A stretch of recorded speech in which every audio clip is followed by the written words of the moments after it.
Hello, world. Happy Thursday. Ryan, Sierra, and I are coming at you again for another week of Gray Logic. This week, we're talking about selfishness, which might sound like, it doesn't have a whole lot to do with anything sometimes, or right now. I really like to think about topics and how they relate to the present. And I was reflecting on this, and I think it's a really fun topic for the present because one of the things that you notice is happening right now with COVID and people being in quarantine and being amidst their families and all that with a lot more people is not taking care of themselves so much, right? You may have heard there's a lot of anxiety and depression and stress, overwhelm. There's so much going on, and there's not as much room maybe this right now as there was for taking care of oneself, whatever that looked like. So this is a fun topic we're going to dive into, and that will be my opening. Any thoughts on you, Ryan? Yeah, I think you always do a great job bringing it into like why are we here right now? Why is this relevant? I think this is an awesome topic that's always relevant and especially um, enhanced right now because of what we have going on. And there's so much extra focus on our own personal health with the conflicts of what do I do that maybe even just like mental health where we don't want to isolate, but that if we go out we might be putting other people at risk, and so there's that conflict of selfishness versus looking out for others.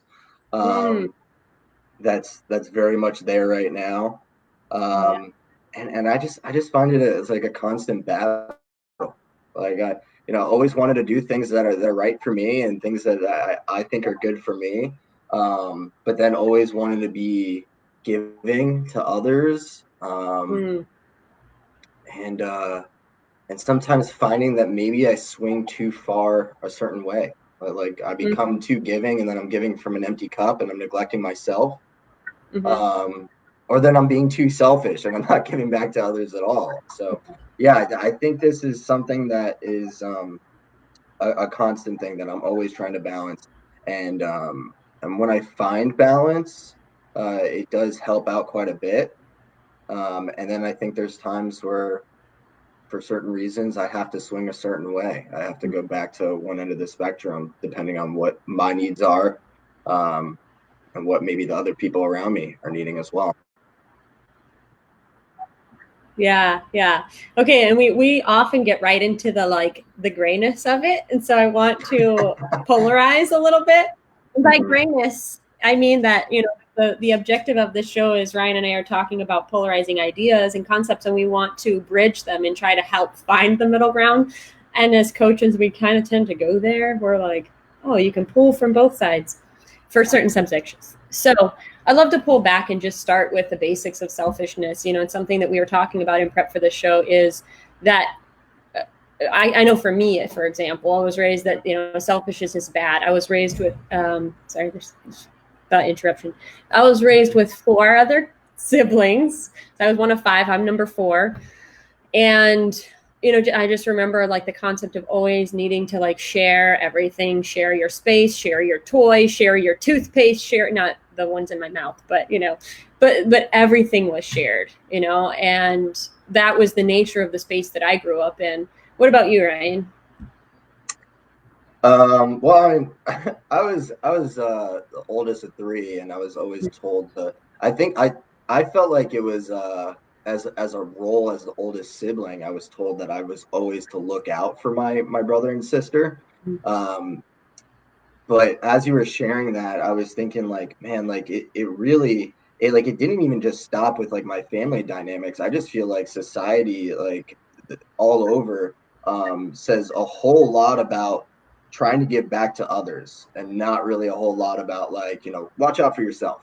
Like I don't really hear too much of that. Like focus on Yeah, you. I don't really hear a whole lot of that. I think like the general message is that we're always supposed to be giving to others. yeah. Yeah, and I want to look at that too. And if there's any, like, if you're an only child and you're watching, could you please give us some insight? Or even if you're not an only child and you were raised with a different mentality, please chime in. I'd love to hear on that because it's interesting. I just remember, I don't remember who told me this, but just hearing like with an only child, there's so much focus on the one child that they might be like more self-absorbed because they're taking the attention from everybody at once. But I can see actually so many like different angles to that too. And I'm really curious about the only child view because that wasn't my experience at all. Um, and if you're an only child, absolutely no offense on that comment. That was, I'm really curious about it. And I just think it's really interesting the way that we crave that love, from our parents in general, or just do you feel more fulfilled because you have things that you need and you don't need to like share them out. You don't need to worry about like someone coming and taking it from you and, that kind of thing. I had another thought on that and I can't remember. I think that's a great point of view. Like I didn't think because like you mentioned the family dynamics, and then I immediately went to like, well, like, just society in general. But now that you mentioned the other point of view, like from an only child, like I'm sitting here thinking like, like would I have been more selfish, or like if I was an only child, and I don't know. Like I like that you posed that question for anybody out there that is an only child. Um, and or at the same time, are they craving more interaction and trying to give out to people because they didn't have that sibling relationship. Yeah. So yeah, that's an interesting point. So yeah, My, what do you think my about that? my sister had a softball coach that used to tell her he said some joke like he was like, man, all you kids, you must have to like scrap for food when you get to the table or something like that, like you must have to duke it out. And we were all like my siblings, we were very like rough with each other. There's 4 girls, 1 boy, but my grandpa said like, oh, you can tell an Olsen, they'll wrestle anybody in anyone's living room. And so we just grew up like, I don't know, a rough bunch. But I thought about that too, like from a food perspective. I don't remember ever feeling like, oh, I don't know, yeah, I guess I would. There's not going to be enough candy. I need to eat it. But just like always, I think for me, it created that like, oh, I have to make sure there's going to be enough mentality. There, like, is there going to be? I have to watch out for myself. I have to be worried that I'm not going to get enough. Almost like a scarcity mindset came from that, I think. And I'm curious again about like the only child perspective, like you said, is that like, oh, I have peace about what I have. I don't have to worry about it. I don't have to like, worry about fighting for my toys or they're going to get ripped away from me or whatever. And obviously there's more factors than that, but. So do you find that served you well to be selfish in that way growing up? I think that this is a new awareness for me, I would say, in the past few years where like I really got to identify my scarcity mindset, and again, just to plug into the scarcity mindset of feeling like, oh, there's not going to be enough. So I have to like sit on it. I have to almost like make sure. And that would come up for me in a lot of different spaces. So one way that I really got to look at it was financially, because like I was a really, I met Travis and we had just different ways of dealing with money. And so when we met, I was very tight, very on all things budget. I was like, no, if we don't need it, we're not going to have it. And he's like, we work so hard. We should have this. It's okay. It's okay to have fun, So I think I got to really have greater awareness of the scarcity and how many different places of my life that touched. And so I don't think it served me well until I had an awareness of what it did for me. And that I think it's important to release that. I think selfishness is good in some ways, and I think that the selfishness that we're talking about, like the scarcity mindset selfishness, is not so healthy. It creates anxiety. Like that's where it's more, I don't know, maybe greed, worry. That's disconnection from people. Not even in a way that's I don't know how to say that. Like it's not really even fulfilling for me because it's from the fear mindset. Does that make sense? Mm-hmm. Yeah, it does. What I heard is that you took away the skills that it taught you, that being able to find out how to make do with a little of something, whether that was food or money or opportunities, but not necessarily with the with the idea that I need to do this because somebody else may take it from me. Like Mm. that's where it started with your siblings, right? Like if I don't do this, I may not get it because one of my other siblings is going to jump in and grab it before me. Yeah. Um, but those skills of like being able to work around scarcity, like you said, stuck rather than like the I need to get to it before somebody else does. Mm-hmm. Yeah, no, I'm definitely really good with I'm good with having little. I'm really good, like I don't need a lot. I'm okay with that. And I think Mm-hmm. you're right, that's something that I learned from that. Mm-hmm. Um, but there's a different shift, and this is another thing that you and I talked about in prep is like when is selfishness considered a good thing? Mm-hmm. And that's sort of the, you know, like that's the line that you have to cross. And I think that it's really important right now because I mean, I'm going to speak for just on the female side. I think that with women, you know, and I especially work with a lot of female clients who struggle with that. You know, if I'm putting the attention on me, then other people are not getting the attention that I need or that they need. Right. And so it's constantly putting yourself lowest on the totem pole. I'm going to take care of everybody else's needs before my own, whatever they are. And I even caught myself doing that today and watching, you know, I was watching my sister's 5 kids. I'm in Hawaii right now. Mm-hmm. And I realized I was sitting on the couch, like catching up on some work, and I realized I was starving. And I was like, I just fed everybody lunch and walked back to the couch, like, and not even thinking. I didn't even feed myself just because like, I was taking care of everybody else. And it's this mindset of like, all of them have to have what they need. And so I reminded myself, or my stomach reminded me, like, oh yeah, you need also, so eat. Mm-hmm. So,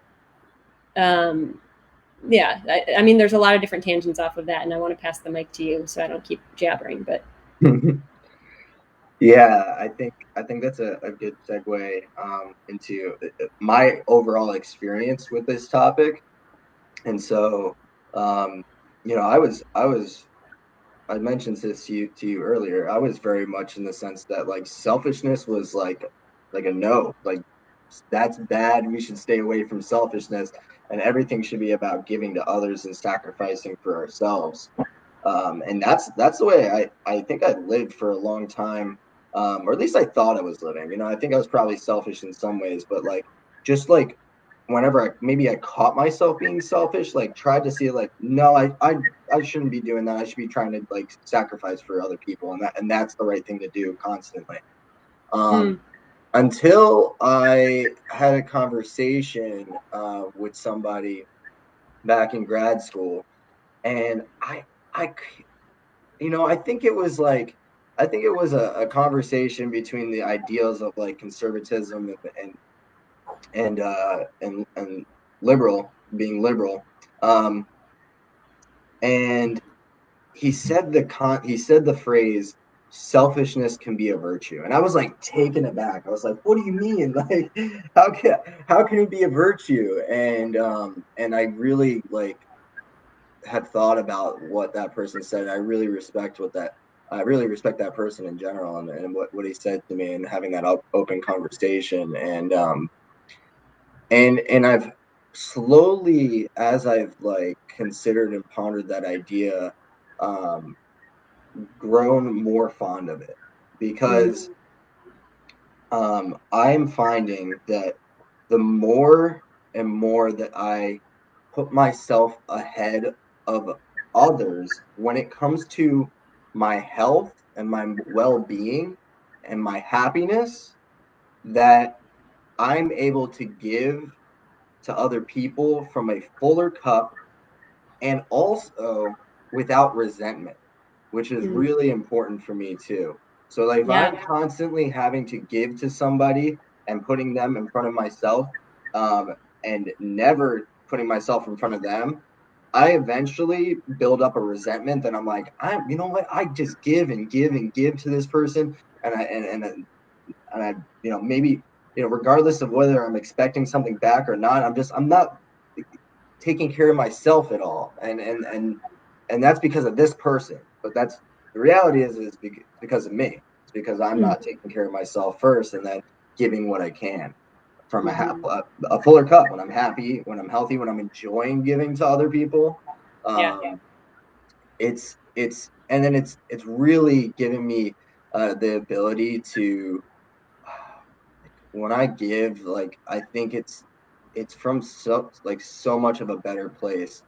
Like right now, right now, I took a nap before this call, and if I didn't take a nap and I didn't give myself like the rest that I needed, um, I may not have had the energy to like be on this call and be able to give back and give ideas like in a way that I can right now and operate at a higher level.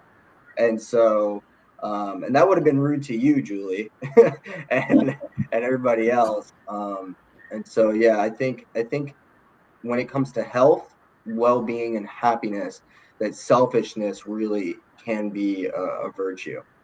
Yeah, yeah. You sparked something really interesting for me, exciting for me. So if we were in person, I would make you do this. So you can just put up your hands. And if you're watching and you were in person, you would do this too. But we would have our hands. I learned this exercise. We would be, I'm just like fitting them in the screen. We would be like holding each other's hands. Oh, like And this? well, like if you're standing in a circle and we're all holding hands. So if you're Okay. watching, we're holding hands with you.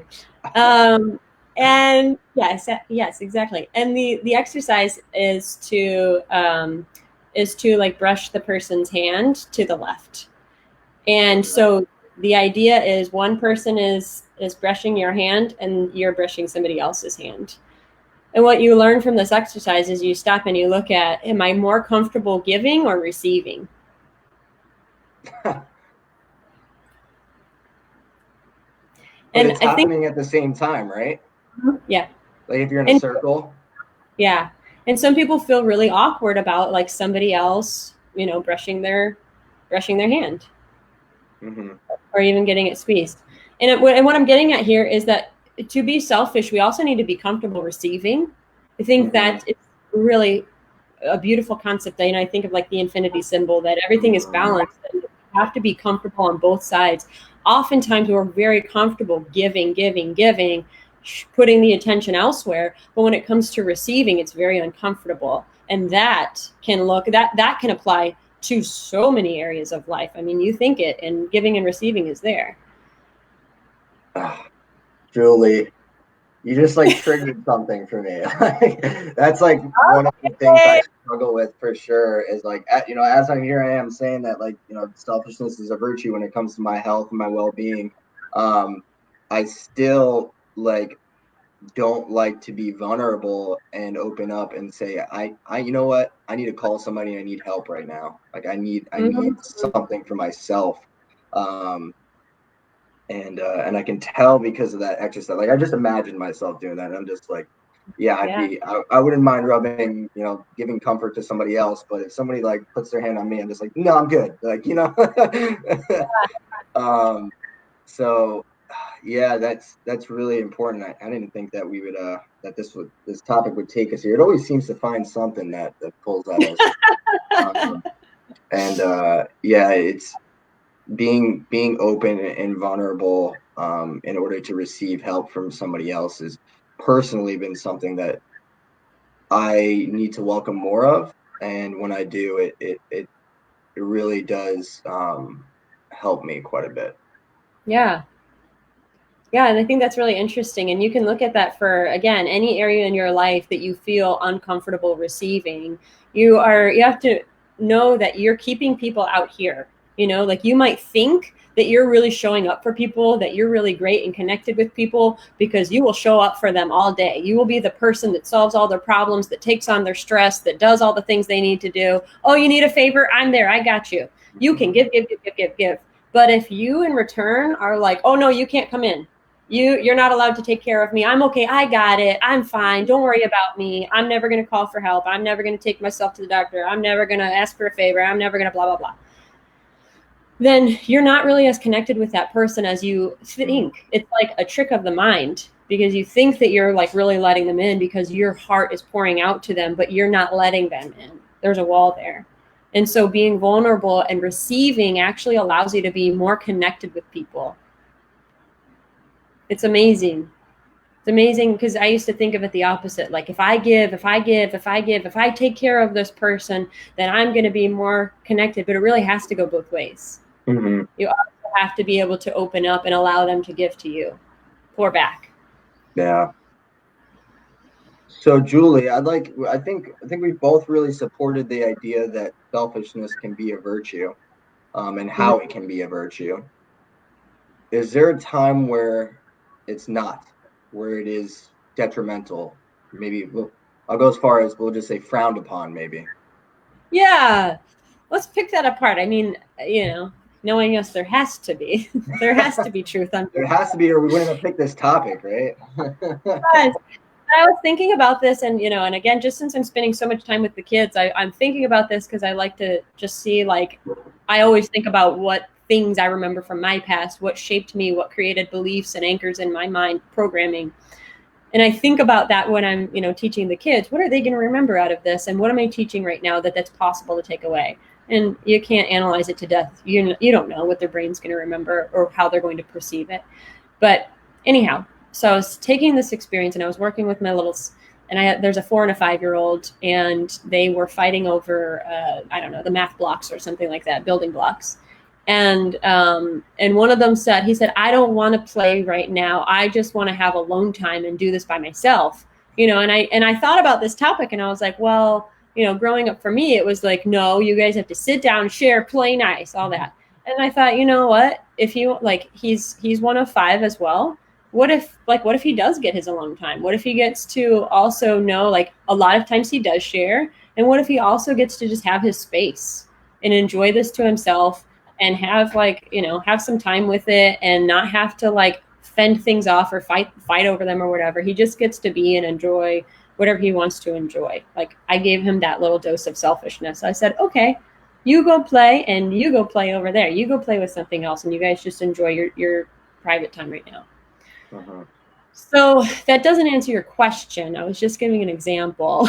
Okay, if anyone's watching and they have a great answer for this, please chime in. So when is selfishness detrimental? We're talking about when selfishness is necessary, right? There's a lot of times right now when we need to be mindful of our own needs. We need to take care of ourselves.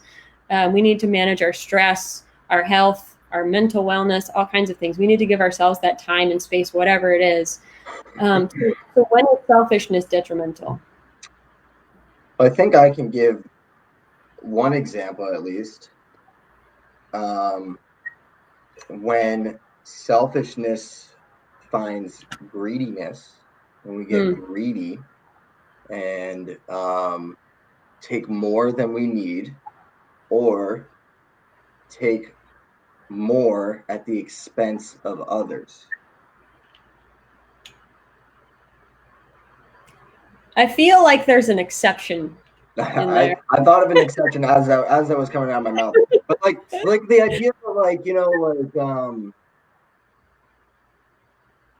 let's use the kids example. I like the kids example, right? Okay, so we have your 5 kids, right? Yep. And let's say that you picked up 5 Snickers bars. Yep. These 5 kids, each kid should get 1 Snickers bar, right? Like that's what seems right. That's what seems fair. But then one of your nephews or nieces starts grabbing all the Snickers bars from his siblings and keeps them all to himself. Like, we would teach him not to do that, right? You're describing something that happened yesterday. It was pizza. So, I think, like, that's a good example.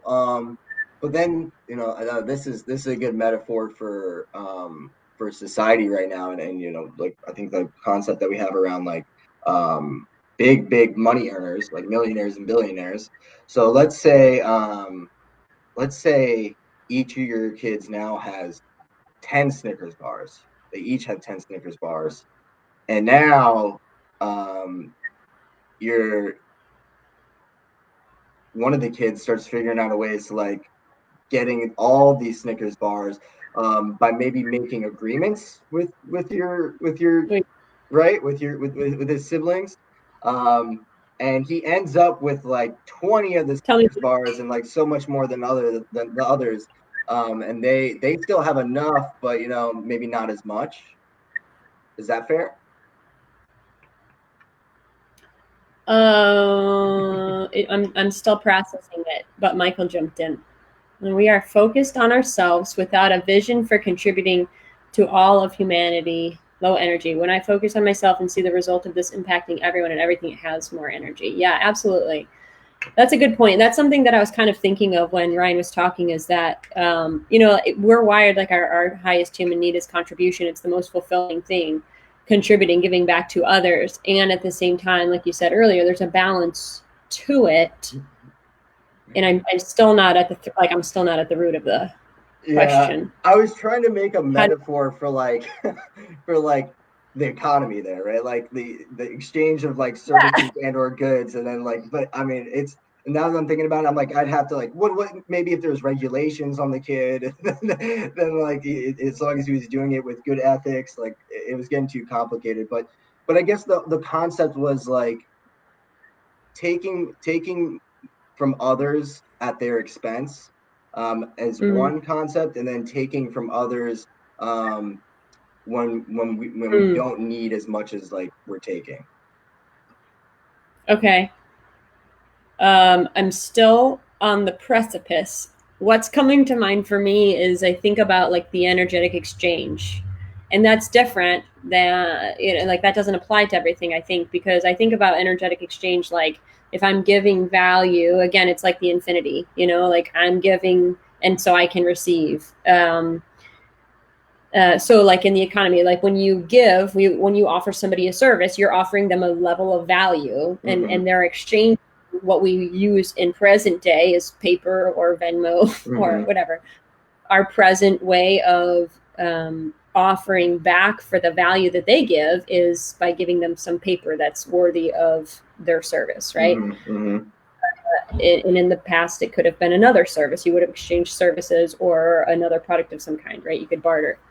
Um, and I guess I'm trying to think of how that ties in to selfishness, because I feel like selfishness sort of, it goes beyond that. Like you're not honoring that sort of like that equal exchange.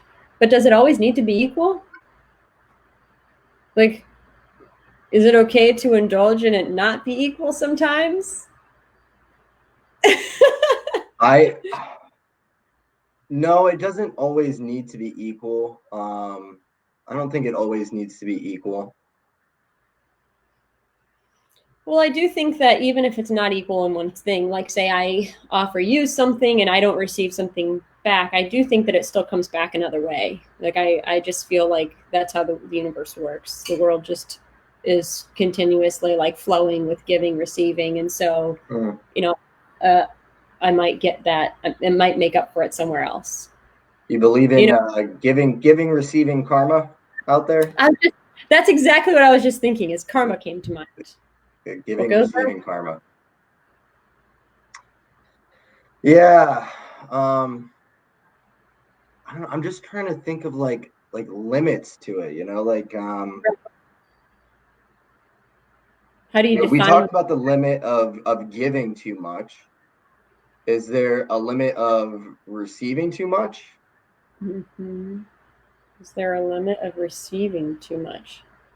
So here's what I can think of. I can think of like if somebody is corrupt, if there is somebody who owns. I'm thinking of something in particular, and I want to be vague on purpose.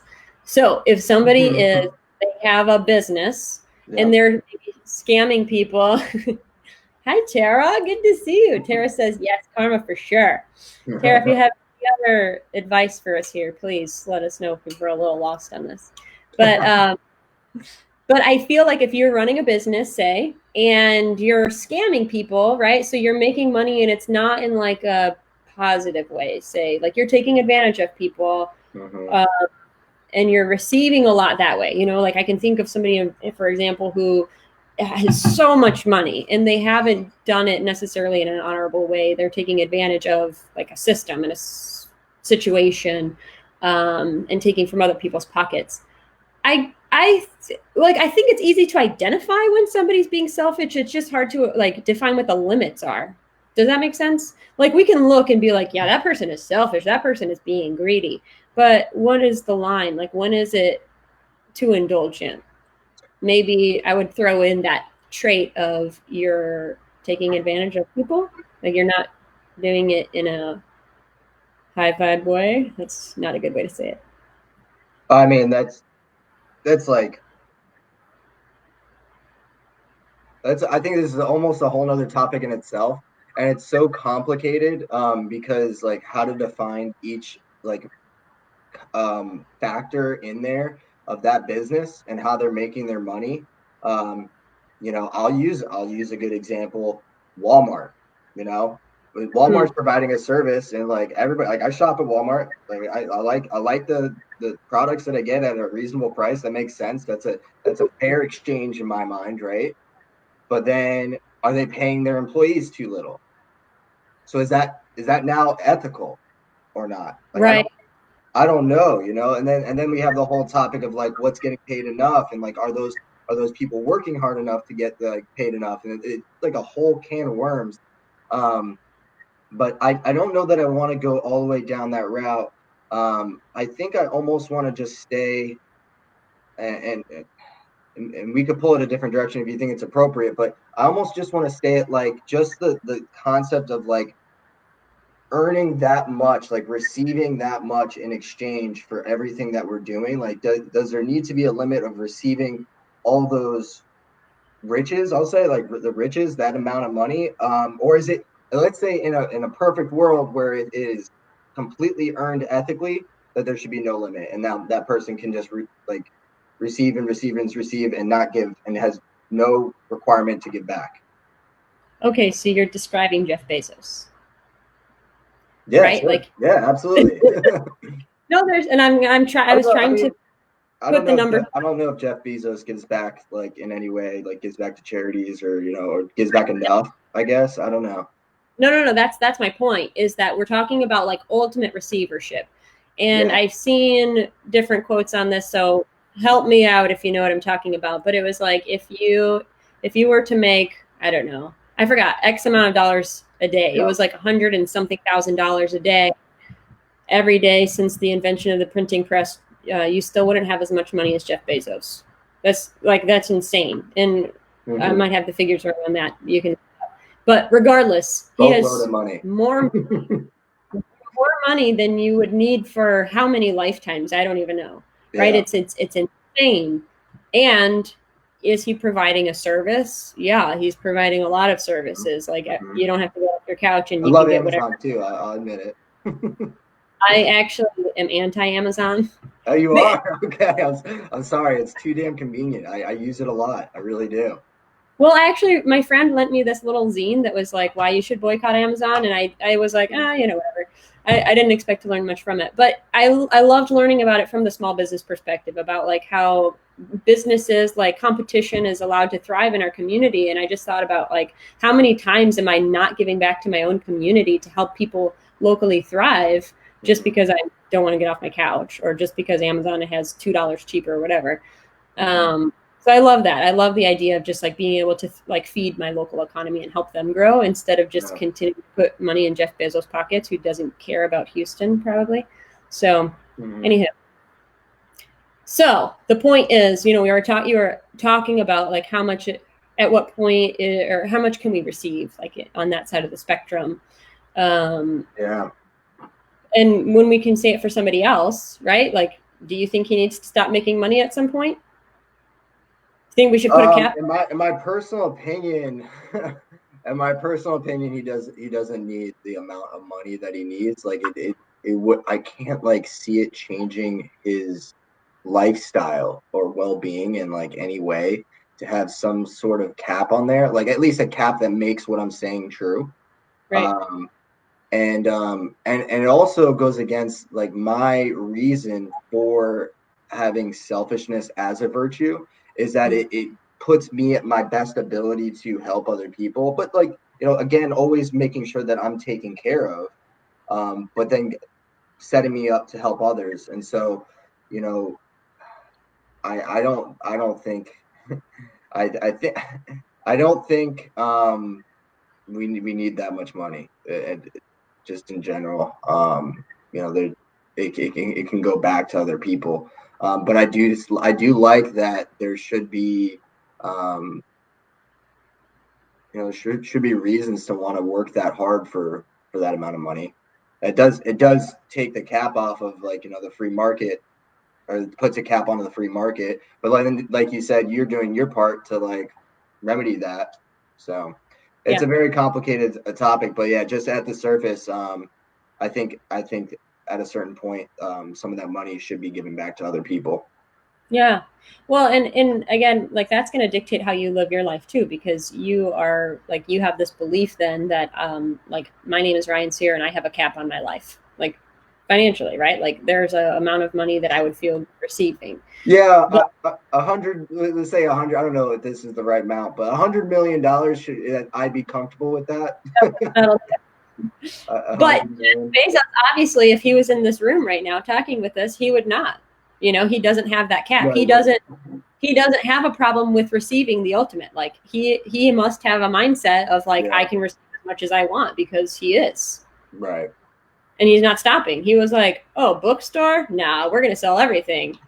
Everything? Nah, we're gonna buy all these other companies." Like, do you know how many companies he owns? It's insane. Yeah, yeah, yeah. So that's an interesting perspective that just clicked for me, is that like whatever your belief is, that's going to drive how much you're willing to receive in your life too, and that's going to drive your lifestyle even. How much Mhm. am I comfortable receiving? How much money am I comfortable receiving? How much money am I comfortable asking? Like even, like as a coach or your own business owner, like you have to be able to dictate, this is what I'm offering you and this is what I'm asking for in return. This is the amount of money that I'm asking for in return. And so we had a conversation about this very early on, prior to the show. This was just fun stuff. Um, Yeah. so So I don't mean to cut you off, but so like what you're saying is that to Jeff Bezos, his actions and his mindset for selfishness, for him it is still a virtue. mm, how? So, so that perspective on it, like I don't know, like I guess I'd have to ask myself, if I had that amount of money, would it serve me as a virtue to keep it, or serve me Yeah, as a virtue to share it? yeah, yeah. Well, yeah. Um, Tara made a comment about a different part of life that is really interesting.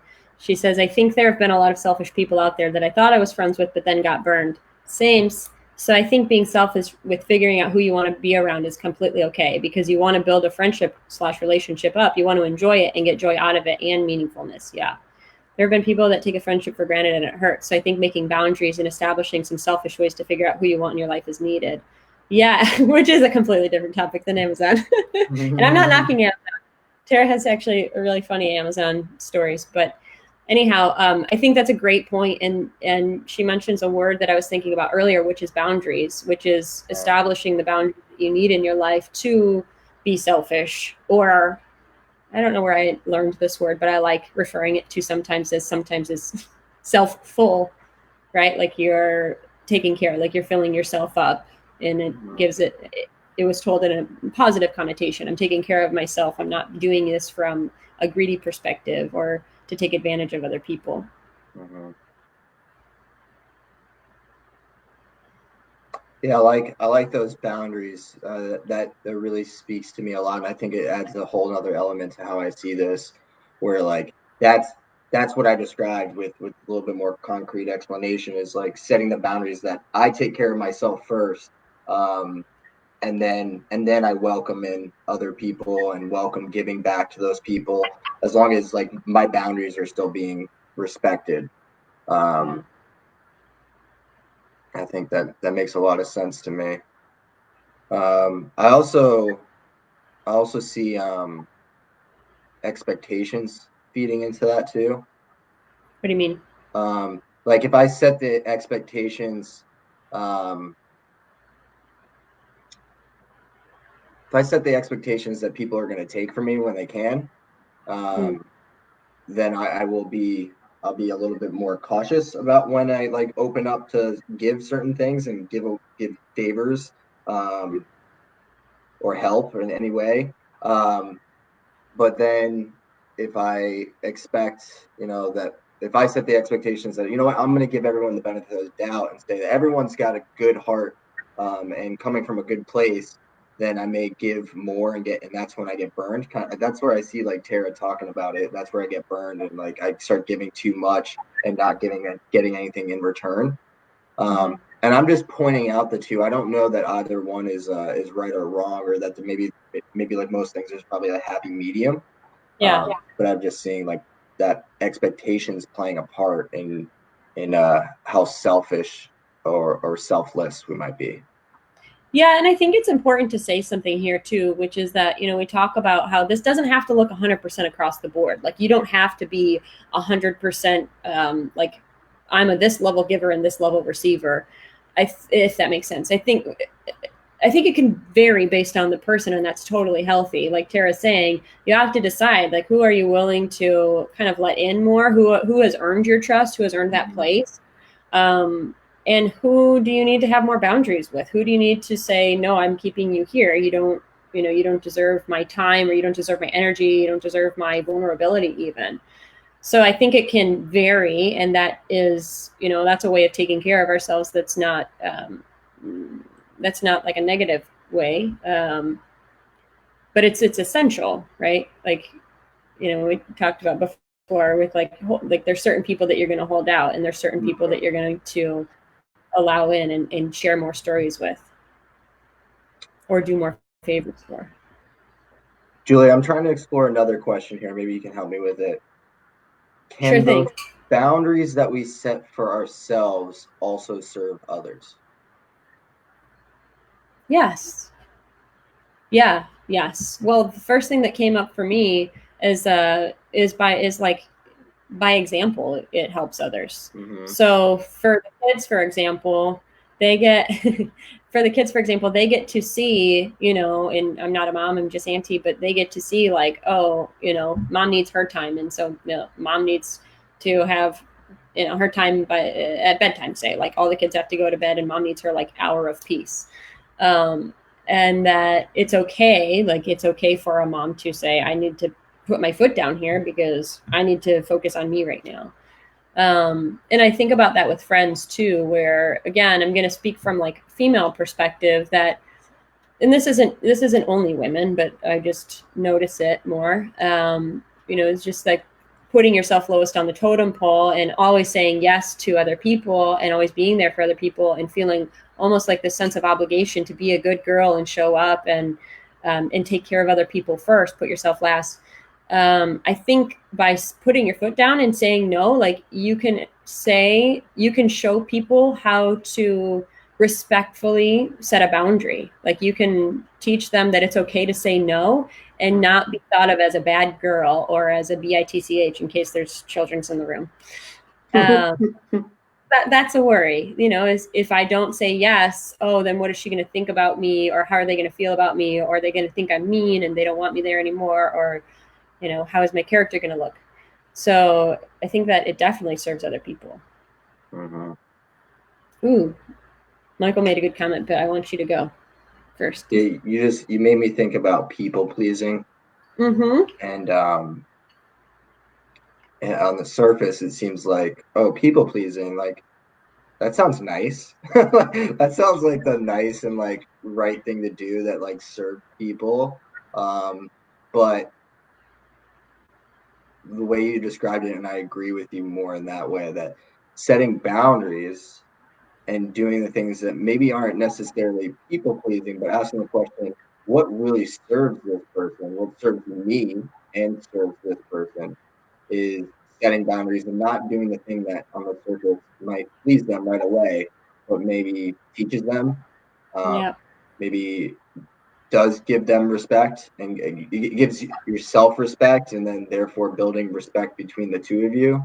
Um, yeah, I see that very much, and yeah, I'm just reflecting again. This pulled at another one of my strengths because I was always trying to be a people pleaser for the longest time, Yeah. and now I try very much not to, and I try to do what's right by myself and what's right by the other person, not necessarily pleases them. Yeah.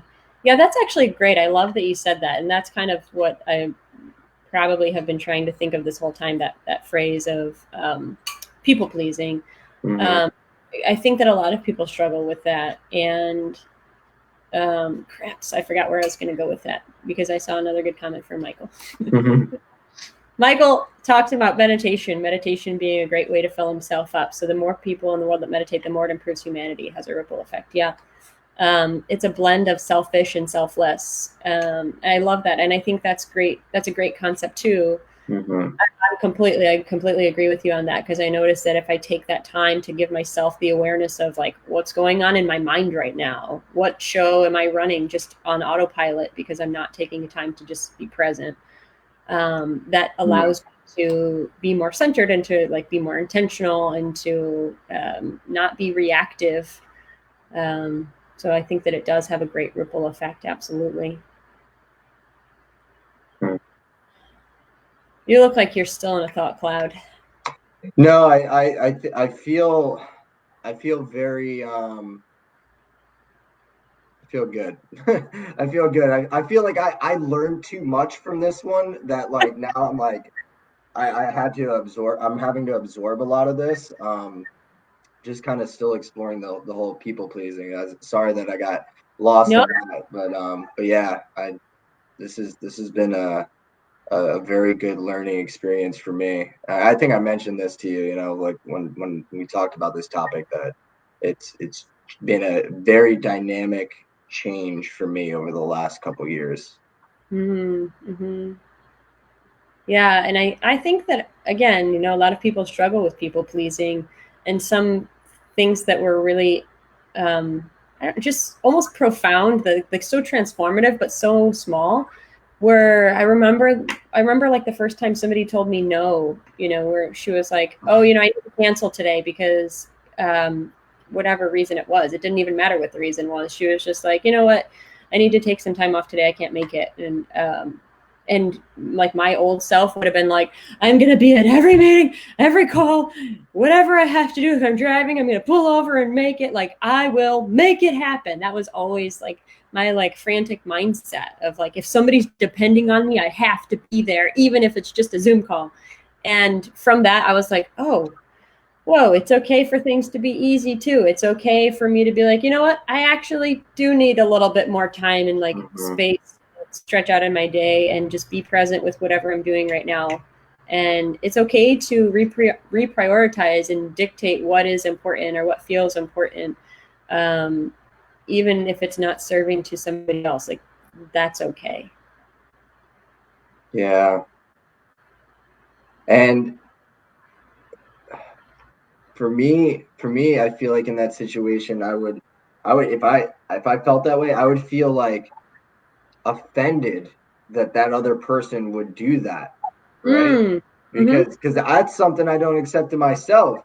Like, Right. Exactly. what do you mean you're taking time for yourself? Like Yeah. I'm showing up. I'm ready to show up. I've had a hard day too, you know, and then it Yes. sparks all kinds of other stuff. But by understanding this concept that like, hey, well, you know, that person might not have been fully present, might have been actually disrespecting us more by, you know, disrespecting you more by showing up and not fully present, Yeah. and saying, hey, you know what, I'm gonna have to reschedule this. Yeah. I love that you just owned that, because that's true, and that's like the ugly truth of it, the ugly side of it, which Mm-hmm. is, I can see that for me too. Like my mom said growing up that I was the peacekeeper of the family. Like, can't we all just get along? And and I still have tendencies of that today, where like, I want to make sure that everybody's good. And so I've had thoughts where I'm like, how dare you? Like, I would do this for you, or I wouldn't do that to you.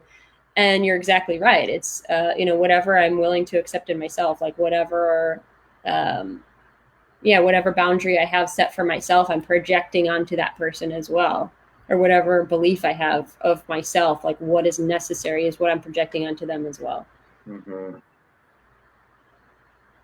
Yeah, it's always it's it's a good indicator whenever I start to feel that way that I'm not in a top tip top spiritual fit uh, position, and that I need to take a look at like, okay, what am I not accepting in myself right now? Because that's it's not what everybody else is doing; it's what I'm not accepting in myself.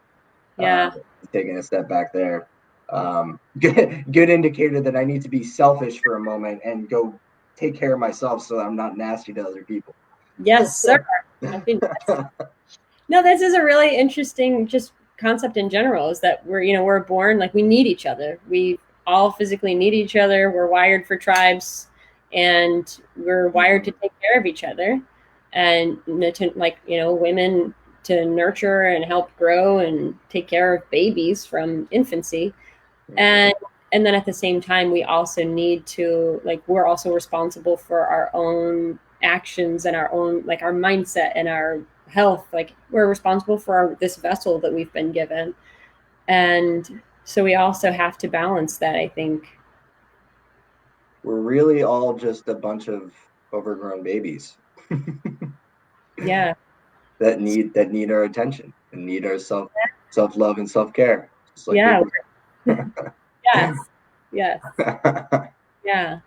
Michael, thank you for that comment. I see Michael says, be selfish. He highly recommends taking this extraordinary course. It's been the most life-changing course in my life, and I've participated in many. Awesome. Thank you for that. Cool. So I think that about takes us to the end here of our selfishness. So what are your closing thoughts on this?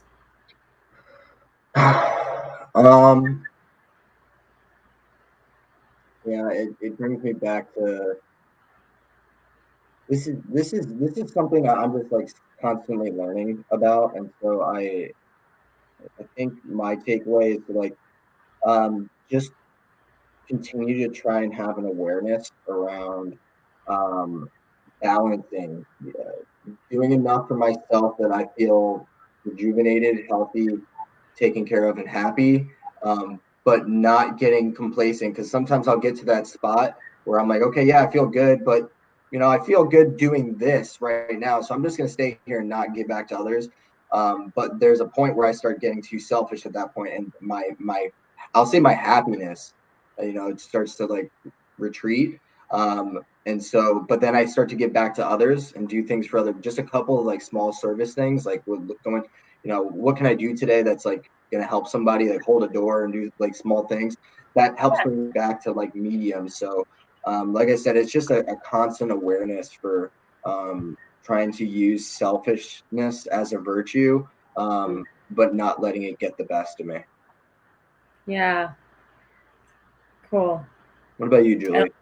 You sparked a whole nother thing, so I'm going to stick to no.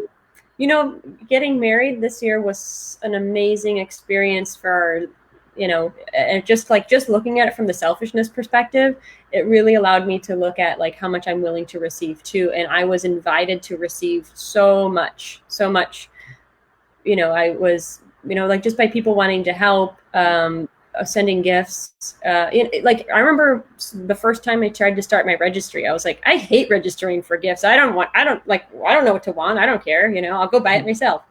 But once I like really surrendered into the experience of like, allow this time to, to receive from people, to receive love, to receive support, I really I carried that through to the very end. And it was an amazing experience because, like I said earlier, like, it allowed me to connect with people on such an even deeper level.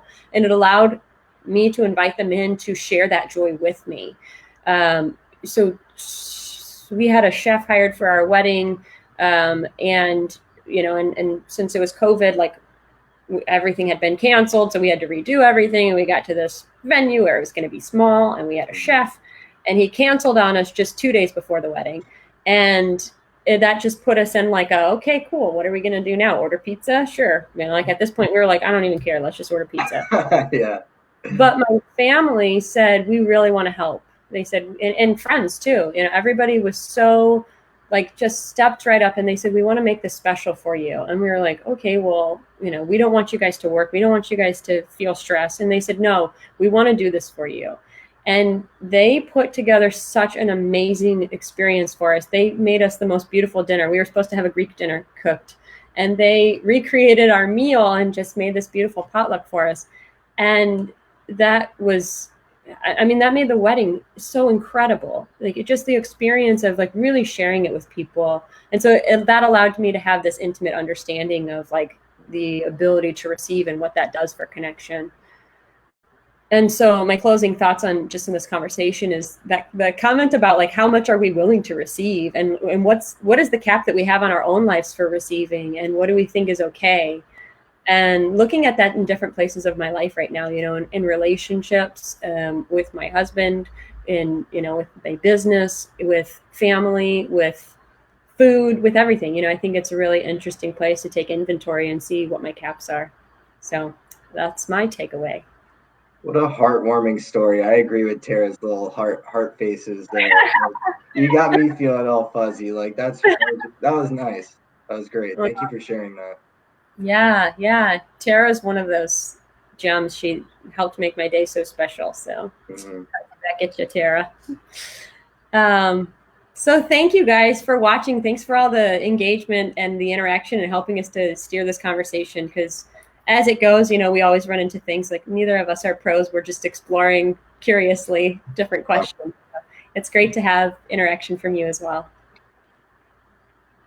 So quick comment on next week. Is that okay, Julie? Yeah, go ahead. Next week we're pivoting a little bit. We're going to do something that's probably not a big issue or anything that like will provide a whole bunch of like value, but I think it's going to be really fun. We're going to be talking about aliens, just like do aliens exist and have they been to Earth? So a little bit maybe of a controversial topic, but not super like life changing. Maybe to some it might be, but I think it's just a fun topic. So we'll be talking about that next week. Yeah, yeah. Yeah, we're really excited about that. It's going to be fun and interesting and maybe more life-changing than we know, Ryan. So Maybe, who knows? Who knows? if you're watching and you have any personal stance on aliens and whether they exist, if whether that's a yes or a no, can you tell us? We would love to hear from you. We would love to hear your thoughts. We're excited to just banter about this, argue, see I who. love it. I'm so excited. And if we have a stalemate at the end, we're going to arm wrestle our way through it and see who wins. So Yeah. All right. Sounds good. I've been working up to that.